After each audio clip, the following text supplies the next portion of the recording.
It's Rajendra Shaw is here with the geography lesson. My topic for today is geomorphology.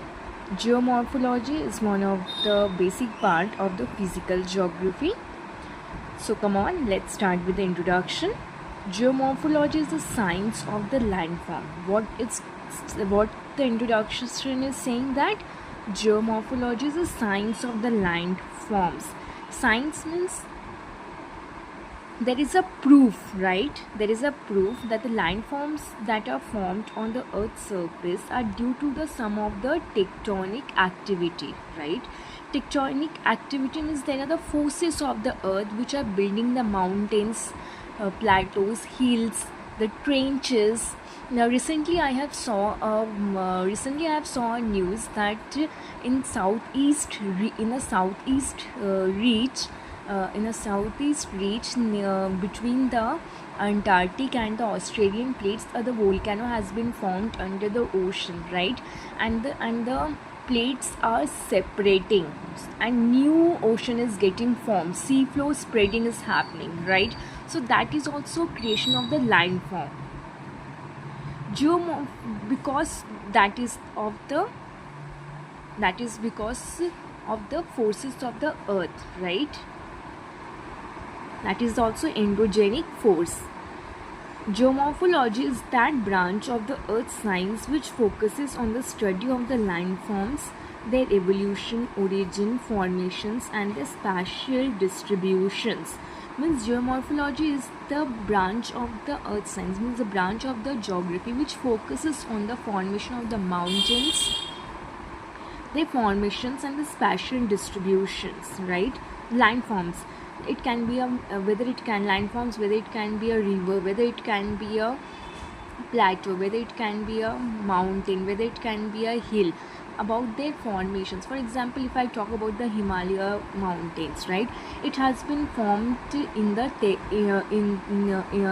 between the India plate and the that is India plate and the Eurasia plate, right?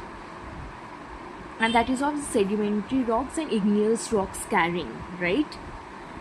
And if I talk about the Deccan Plateau in the southern region of the India, right, that is formed due to the volcanic activity and totally composed of the lava. So that is a spatial distribution. I'm talking about the Deccan Plateau of India with some particular location.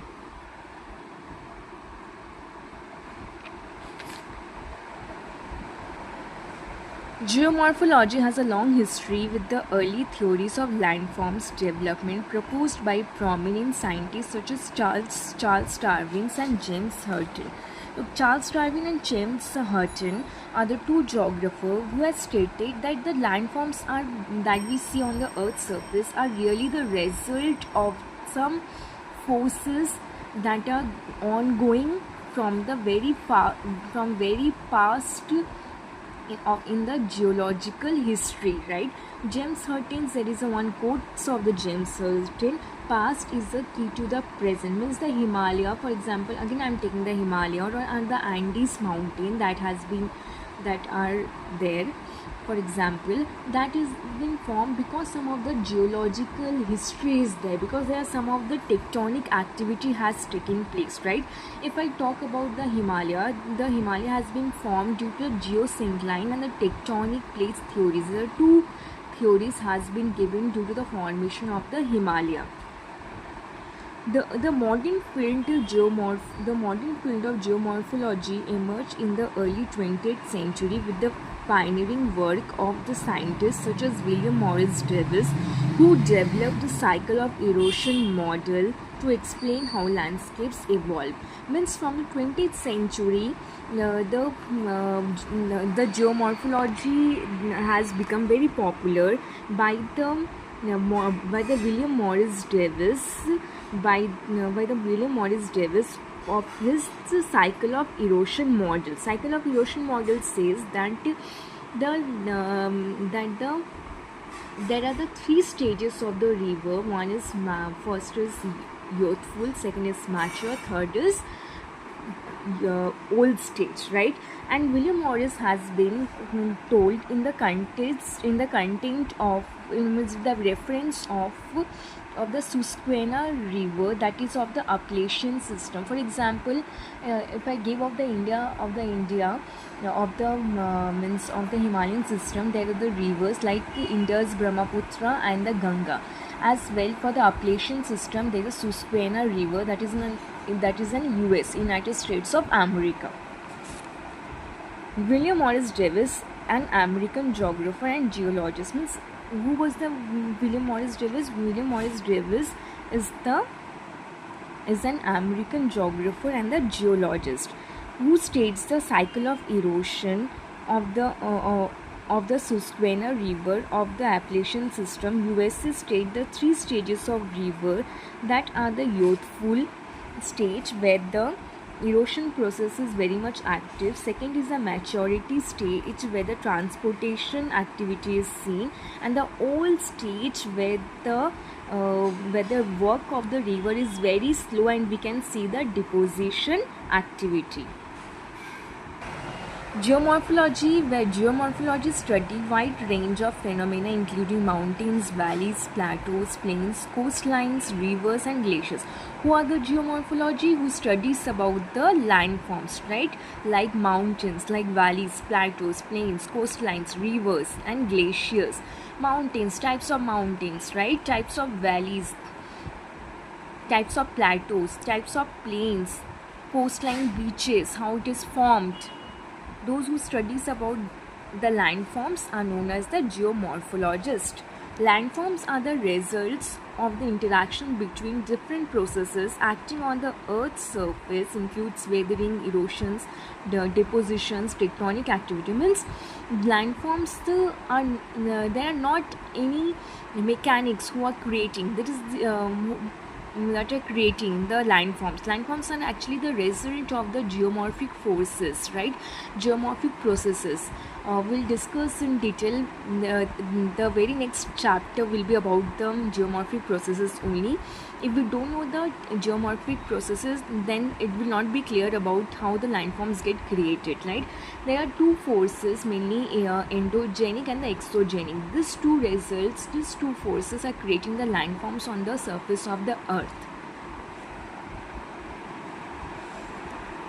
See, weathering means the breaking of the rocks. Weathering also deals with the denudation, transportation. Erosion means the breaking of the rocks are fully get destroyed. Deposition, after the erosions, after the weathering, it happens totally destructions. Then after the destruction, those materials are get deposited somewhere. And tectonic activity means the energy, the forces of the earth, the plate tectonic system. Definition of geomorphology. Now let's come to the definition of the geomorphology. Strabo is also a geographer. In his book Geographica, he has defined geomorphology as the study of physical features of the Earth's surface, which may include mountains, rivers and valleys. Means Strabo is also saying that geomorphology is the study of the landforms like mountains, rivers and valleys. Mountains, of the formation of the rocks, right? What types of rocks it has been formed, their evolution, how many of years. For example, if I talk about the Aravalli mountain, right?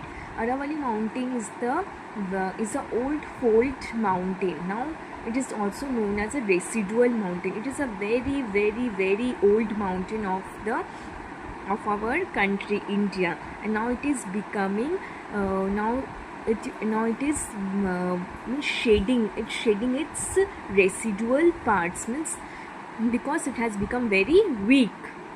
Leonardo da Vinci, one of the Italian renowned artists, scientist or the inventor, he recognized the importance of water in shaping the Earth's surface. He defined geomorphology. Okay.